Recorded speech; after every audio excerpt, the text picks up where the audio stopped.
Hello, this is doctor ఐడా from Fastcure homeopathy. ఈరోజు నేను ఎగ్జిమా అనే స్కిన్ ప్రాబ్లమ్ గురించి డిస్కస్ చేయడానికి మీ ముందుకొచ్చాను. ఈ ఎగ్జిమాని మనం డెర్మటైటిస్ అని కూడా పిలవచ్చు.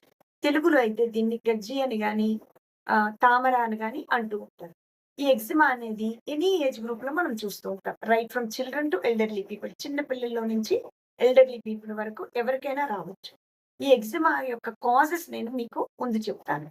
ఒకటేంటి అంటే ఇట్ క్యాన్ బి ఇన్‌హెరిటెడ్. అంటే వంశపారంపర్యంగా వచ్చే ఛాన్స్ ఉంది. అండ్ రెండవది immune system, hyper reaction of your immune system. అంటే స్కిన్ అనేది చాలా సెన్సిటివ్‌గా ఉంటూ, చాలా హైపర్ రియాక్ట్ అవుతూ ఉంటుందనమాట. ఎనీ ఎక్స్‌టర్నల్ స్టిమ్యులస్‌కి అది హైపర్‌గా రియాక్ట్ అవుతూ ఉంటుంది.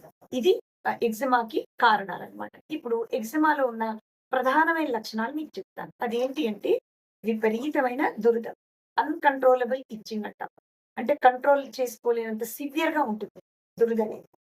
అంతేకాదు కొంతమందిలో వీ వీళ్ళకి సన్నని ర్యాష్ లాగా, సన్నని పొక్కుల్లాగా వచ్చి దానిలో నుంచి వాటరీ సెక్రీషన్ లేదా చిగురు లాంటి పదార్థం, నీరు లాంటి పదార్థము సెక్రీట్ అవుతూ ఉంటుంది.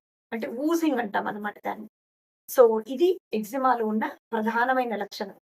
అయితే నా నెక్స్ట్ వీడియోలో ఎగ్జిమాలోని రకాలు, టైప్స్ ఆఫ్ ఎగ్జిమా గురించి నేను డిస్కస్ చేస్తాను. అలాగే ట్రీట్మెంట్ గురించి కూడా.